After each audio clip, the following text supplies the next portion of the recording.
안녕하세요, 이효진입니다. 오늘은 드롭 비스킷 해볼 건데요. 제가 비디오마다 조금 진행을 다르게 하려고 하고 있어요. 어쩔 때는 배경 설명이나 응용 방법 먼저 말씀을 드리고, 어쩔 때는 이제 다 하고 나서 말씀을 드리곤 하는데요.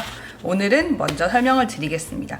드롭 비스킷이니까 이 투박한 모양 그냥 섞어가지고 바로 할 수 있다는 그런 장점이 있는데요. 섞어서 반죽을 숙성하거나 하지 않고 바로 팬에 드롭을 해서 구울 수 있다는 장점이 있고요.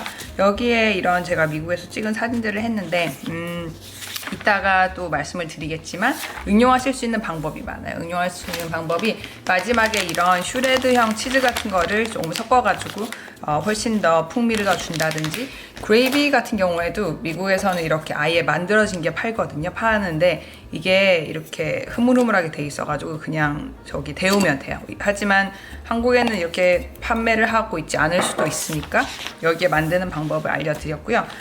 쉽습니다. 보통 아침 메뉴들이 팬케이크도 그렇고 후다닥 만들어서 빨리 먹고 맛있고 이런 게 많잖아요. 그래서 그 중에 하나라고 생각을 하시면 되고요. 여기에는 제가 소고기를 사용했지만 소세지나 이런 거 썰어서 그렇게 응용을 해주셔도 되고, 또 저희가 그렇잖아요. 그 말이 드롭 비스킷이라서 투박한 모양이지 가끔은 예쁘게 먹고 싶어 하시는 분들은 이따가 여기 책 192쪽에 왼쪽 이 부분을 하고 나서 오늘은 여기 책대로 이렇게 할 거예요. 다 하고 바로 이렇게 툭툭 투박하게 떼가지고 팬에 얹고 구울 건데, 이럴 때는 이 반죽이 다 됐으면 저희 다른 방송 보신 분들은 아시겠지만 쿠키나 이런 반죽을 보시면 뭐 팝타르트도 그렇고 이렇게 랩에다가 해서 반죽을 뭉쳐서 직사각형으로 해서 한두 시간을 하게 되면 버터가 굳으면서 완전히 반죽이 이제 딱딱해지거든요. 그러면 쿠키 커터나 여기는 이런 비스킷 커터가 팔아요. 예를 들면 이렇게 된 거가 있어가지고 그냥 뚝뚝 이렇게 해서 하시면 훨씬 더 가지런한 모양이 나오겠죠. 그래서 그런 식으로 응용을 해보실 수 있으니까 이 레시피 하나로 다양한 모양과 다양한 안에 필링 같은 걸 넣으셔가지고 맛있게 해보셨으면 좋겠습니다. 레시피 하기 전에 가장 중요한 것 중에 하나가 베이킹 파우더가 있죠. 베이킹 파우더와 베이킹 소다는 비슷하지만 굉장히 다르기 때문에 베이킹 파우더가 14g이나 들어가는데 여기에 베이킹 소다로 착각을 하시면 굉장히 쓴맛이 나고 부풀기도 엉망인 그런 제품이 나올 거니까 기억을 해주시고요. 베이킹 파우더가 베이킹 소다가 베이킹 파우더보다 뭐 효력이 뭐 3, 4배 이런 말을 하긴 하는데, 가능하면 그렇게 섞어 쓰지 마시고 기재된 재료대로 써주시면 좋겠습니다. 전체적으로 8개가 나오는 레시피고요. 그 다음에 버터는 차갑게 하고 우유는 실온으로 해주시는 게 좋은 게, 이제 드롭 비스킷이 퍼짐이 있어요. 퍼짐이 있는데 우유도 차갑고 버터도 차가우면 이제 퍼지는데 한계가 있거든요. 너무 반죽이 차가우니까. 그래서 그거는 기억을 해주셨으면 좋겠고, 버터는 저도 지금 방송을 진행하는 동안 냉장고에 넣고 있는데 만들기 직전까지 냉장고에 넣어주시는 게 좋습니다. 이유가 뭐냐면 그렇게 해야 버터가 만약에 완전 흐물흐물해서 그러면 이게 바삭바삭함이나 이런 영향을 끼칠 수밖에 없고, 그래서 버터를 보통 이렇게 잘게 하는 거에 대해서 그게 많으실 것 같아요. 도대체 뭐 칼로 어떻게 자꾸 들어붙는데 그렇게 하란 말이 하시는 분들이 전체적으로 이렇게 하셔가지고, 만약에 칼로 하는 게 너무 버겁고 귀찮고 들어붙고 좀 싫다 그러시면 마지막 단계에선 이렇게 한 개는 이렇게 가위로 하셔도 돼요. 물론 칼로 하는 게 제일 좋긴 하지만 칼로 하기 귀찮아서 차라리 버터 덩이가 작은 거보다는 마지막 단계에서는 가위로 이렇게 하시는 게 상관이 없습니다. 이렇게 버터를 자르는 목적을 생각을 해보시면 돼요. 버터를 자르는 목적은 우리가 버터의 이 질감과 형태가 살아있는 상태에서 손으로 부셔가지고 이거를 한다. 여기에 가루와 섞는 목적이잖아요. 그래서 목적 자체를 잘 생각을 해보시고, 또 손이 완전 저는 손이 뜨거워서 맨날 이런 바삭하는 걸 다 망해요 하시는 분들은 버터를 차라리 얼려두시면 돼요. 버터를 얼린다고 해서 막 이게 그거 하지 않거든요. 질감이 변하거나 하지 않고, 저도 기억을 해보면 한국에서 뭐 앵커 버터 이런 거 주문을 하면 냉동된 상태로 집까지 배송이 왔었거든요. 그래서 버터를 얼리는 거를 걱정하지 않으셔도 됩니다. 버터를 얼리거나 쿠키 반죽 이런 걸 얼리거나 이런 거는 크게 걱정을 하지 않으셔도 되고요. 반죽이 그렇게 차가운 상태로 유지가 되는 거는 걱정을 안 하셔도 되지만 완전 뭐 뜨거운 상태에서 흐물흐물해진다든지 이런 거는 조심을 해주셔야 돼요. 그래서 대략적으로 너무 일정할 필요보다는 그냥 전체적으로 이제 다 한 번씩 됐다, 이제 차갑고 뭐 이제 난 이 정도면 내 손으로 충분히 섞겠다, 이렇게 하시면 이렇게 해주시면 돼요. 여기 이렇게 종이 깔아놓은 거 보이시죠? 이게 설거지를 줄이기 위한 방법입니다. 그래서 제가 이제 기본 설명은 다 드렸고 레시피를 훑어보시면 어렵지 않아요. 전체적인 맥락 자체는 가루를 다 섞고 거기에 버터를 섞고 그 다음에 이제 우유를 섞는 거죠. 그래서 큰 축을 보시고 생각을 하시면 어렵지 않습니다. 베이킹은 충분히 쉬울 수 있는 거죠. 오히려 한식이 어렵지 저는 베이킹은 생각의 차이라고 생각을 해요. 그래서 가루도 항상 제가 하는 방식을 좀 더 소소하게 이렇게 말씀을 드리자면, 이런 데다가 어떤 저울에다가 놓고 제가 계량을 하잖아요. 계량을 할 때 이건 한번 사용했던 거라 좀 지저분하긴 하지만 이렇게 해서 0점을 해놓고 가루를 여기다가 하죠. 유리볼을 하지 않는 이유는 이게 무거워서 이 저울 위에 올라가면 정확한 계량이 되지 않아요. 그래서 최대한 가벼운 막 쓰는 볼로 이렇게 해서 가루를 다 한 뒤에 모든 가루가 다 같이 들어가죠. 설탕, 소금까지 같이 들어가면 이거를 이제 밀도 담아가지고 이렇게 툭툭툭 채를 치고 다 쳐주시면 됩니다. 항상 그런 식으로 계량을 하고 있고요. 이런 것도 하고 지저분해지지 않게 바로 이렇게 담아가지고 보관을 해주시고요. 카메라가 아래에 있어서 이렇게 보관을 해주시면 되고요. 여기다가 저희가 할 거는 이제 버터를 다 넣고 스콘이나 다른 베이킹에서도 굉장히 자주 보실 수 있는 과정입니다. 그래서 얘를 이제 손으로 부슬부슬하게 해야겠죠. 항상 이 과정 자체가 한 5분 정도를 넘기지 않으시는 게 좋아요. 그래서 이 상태에서 손을 아랫부분 이렇게 해서 버터를 부셔야지, 나는 버터랑 가루를 최대한 내가 할 수 있는 거 섞어야겠어, 이렇게 해주시고요. 오븐은 당연히 예열이 돼 있습니다. 따로 냉장 같은 과정을 거치지 않기 때문에 이게 다 준비가 됐는데 만약에 오븐이 예열이 안 돼 있으면 바로바로 안 되겠죠. 그래서 엄지손가락을 활용하셔서 이렇게 해서 부순다. 손톱 같은 거 당연히 짧고 깨끗하게, 저는 거의 손톱이 여기 밖에 안 나오기 때문에 이렇게 관리를 해주시면 좋습니다. 이렇게 해서 이 과정이 지겹고 그럴 수가 있어요. 항상 지겨운 거 하다 보면 시간이 안 가잖아요. 그런 전형적인 그건데 5분 이상을 안 넘겨야 된다는 의무감을 가지시고 신속하게 해줘야 되는 전형적인 그런 과정이라서 이렇게 하시고, 항상 강조드리지만 볼은 모양이 이렇게 타원형이다 보니까 가장자리 아랫부분 훑어주시고요. 어디에 큰 덩이의 버터가 숨어 있을지 몰라요. 그래서 이렇게 전체적으로 대략적으로 큰 게 다 이제 갔다, 이제 없어졌다 싶으시면 이렇게 손으로 하시면 충분히 되죠. 그 다음에 어떤 분들은 이거를 표현을 그렇게 하세요. 모래알처럼 자잘하게라고 하시는데, 이렇게 해서 이런 식으로 해도 되고, 일단은 5분 정도 해서 이거를 다 그렇게 만들어 보겠습니다. 전체적으로 부슬부슬해졌고요. 손도 한번 씻었어요. 제가 영상을 보니까 물기가 너무 확실하게 보이더라고요. 그래서 저는 기본적으로 홈베이킹 할 때 기계 쓰는 거를 최대한 안 하거든요. 왜냐면 그런 거는 만드시는 분들이, 시청자분들이 기계가 없으면 또 베이킹 하기 싫어지잖아요. 그래서 전체적으로 이런 느낌을, 부슬부슬 느낌을 보여드리려고 지금 적고 있는 거고요.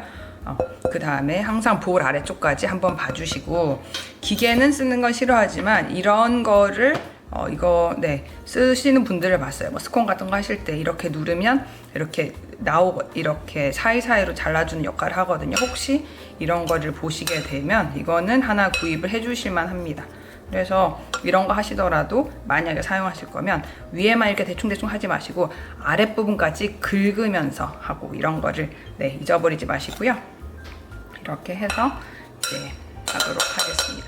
지금 상황에서 내가 봐도 반죽이 차가운 느낌도 없고 너무 무르다, 이런 식으로 생각을 하시면 이 상황에서 한 15분 정도 냉동 같은 거 하시면서 그렇게 수정을 해주셔도 돼요. 하지만 냉동하실 때도 너무 표면만 차가워지지 않도록 그냥 한 번씩 뒤적뒤적 한 5분만 꺼내서 뒤적뒤적 하시면서 전체적으로 냉기만 주신다고 생각을 하시면 되고요. 이제 마지막에 우유를 넣겠습니다. 우유를 저희가 자주 등장하는 11자죠. 11자는 이렇게 넣고 나서 여기서는 나눠서 넣을 필요는 따로 없는 것 같아요. 어차피 전체적으로 다 섞이니까 이렇게 해서 이제 11자, 정직한 11자인데 이렇게 하고 절대로 과하게 치대지 마세요. 저희가 제일 원하는 거는 바삭바삭함이죠. 바삭바삭함이니까 이렇게 하다가 아무래도 눈에 보이실 거예요. 아, 너무 가운데만 섞이고 있나 하시면 이런 가장자리를 합쳐주시면서 볼 아래쪽도 한 번씩 이렇게 체크를 해주시면서 그 다음 또 11자. 그러니까 뒤적뒤적 거리면서 어떻게든 우유를 가루 속에 넣는다. 이렇게 생각을 해주시면 되고요. 질기 때문에 어렵지 않아요. 이때까지 11자를 여러 번 방송에서 진행을 해봤는데 이때까지 했던 것보다는 가장 우유 분량이 여유롭습니다. 여유로워서 이렇게 해주시고 전체적으로 이제 팬에 바로 드롭 비스킷이니까 드롭을 해야 되는데 이런 과정에서 제일 중요한 거는 일정해야 돼요. 이게 일정하지 않은 상태에서 팬에 얹으면 한쪽만 흥건하고 한쪽은 또 완전 드라이하고 이러니까 저희가 피해줘야 되는 그런 포인트가 있죠. 이런 레시피는 쉽지만 그런 단계 속에서 실패를 하면 이제 좀 그렇죠. 이렇게 재료도 쉽고 과정도 쉬운 레시피를 실패하면 너무 억울하잖아요. 그죠? 그래서 베이킹 파우더 그게 많기 때문에 퍼짐이 있으니까 뚝뚝 떨어뜨려서 여기 팬에 얹어주시고요. 아까 말씀드렸던 것처럼 예쁜 모양을 원하실 때는 이 상태에서 전체적으로 지금 다 섞였는데 이 상태에서 랩에 쌓으셔가지고 2cm 두께로 직사각형으로 만들어서 한두 시간 냉장을 했다가 모양을 찍어서 구우시면 됩니다. 지금 상태에서 모양이 찍히지가 않죠. 그래서 굉장히 숟갈로 한 숟갈씩 이렇게 뜨기 좋은 상황인데 또 성형하는 모습도 보여드리고 일단은 하나 뜨는 모습을 보여드리고 이렇게 해서 저희도 그냥 8숟갈 대충 뜨지 말고 대략적으로 좀 나눠놓고 하시는 게 그걸 줄일 수가 있어요. 이 정도로 되고 혹시 이 주걱보다는 차라리 나는 일반 숟갈이 더 편하고 정확하겠다 하시는 분들은 이렇게 하셔도 되고요. 혹시 8개보다 나는 그래도 좀 작았으면 좋겠어 하시면 뭐 16개 이렇게 하셔도 돼요. 이렇게 해서 제가 보여드릴 거고 그냥 뜨실 때 한 가장자리 뜨지 마시고 가운데 이렇게 섞으면서 이렇게 다 패닝을 해서 보여드리겠습니다. 지금 상태에서 굉장히 모양이 제멋대로인데 이런 데서 가장 대활약을 하는 게 이런 강약분이고요.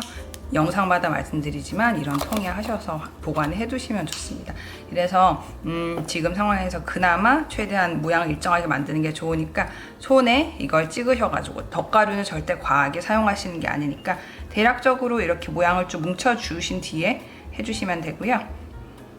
이렇게 해서 이렇게 작업대에다가 강력분을 조금 해놓고 최대한 모양도 일정하고 모양만큼 중요한 게 두께가 중요해요. 왜냐면 두께가 일정해야 저희가 똑같이 익잖아요. 그래서 이런 식으로 해서 다듬어 보도록 하겠습니다. 전체적으로 너무 과하게 반죽을 만지지 마시고 가장자리랑 윗부분 위주로 이런 식으로 다듬어 주시고요. 혹시 하시는 중에 너무 손이 막 좀 적고 너무 별로다 싶으면 한번 씻고 해주셔도 되고요. 지금 이 과정에서도 버터가 점점 온도가 이제 반죽의 온도가 높아지고 있잖아요. 그래서 너무 시간 많이 두지 마시고요. 전체적인 과정을 한 1분 정도로 이렇게 해주시고 그러면 되시겠습니다. 제가 조금 가까이서 보여드릴게요. 일부 정말 이런 비주얼에 신경을 쓰지 않는 미국인들은 그냥 이대로 오븐에 다듬고 이런 거 하는 거 없이 넣을 수도 있지만 저희 한국 분들은 항상 미에 신경을 쓰시잖아요. 그래서 우유를 아까 살짝 덜어놓은 건데 이렇게 단순히 칠을 해서 윤기와 그걸 준다는 느낌보다는 제가 아까 살짝 사용했던 덧가루는 가루라서 이게 다뤄지는 거고 이런 우유는 또 이게 액체잖아요. 액체니까 모양이 한 번 더 다듬어질 수 있는 저희 이것도 패자부활전의 하나죠. 그래서 이런 브러쉬가 이런 식으로 굽혀 있는 경우가 많아요. 그런 게 작업하기가 좋은 게 이런 부분으로는 이렇게 모양을 모아주고 전체적으로는 그렇다고 너무 흥건하지 않게 해주시고요. 이렇게 전체적으로 일정하게 할 수 있는 역할을 합니다. 그래서 뭐 취향에 따라서 계란 푼 거 쓰시는 분도 있고 하긴 하는데 레시피에서 또 이거 덧칠용으로 계란 따로 하기가 또 그렇잖아요. 그래서 이런 식으로 해서 굽도록 하겠습니다. 이런 과정 역시 저희 핫 비스킷이 오히려 핫 비스킷, 드롭 비스킷이 이런 것들이 시간이 중요해요. 시간이 지연될수록 좋을 게 하나도 없기 때문에 지금 버터는 버터와 베이킹 모든 다 이제 소다, 베이킹 파우더랑 다 들어가서 이제 부풀 준비가 됐죠. 네, 후딱 다듬어서 넣도록 하겠습니다.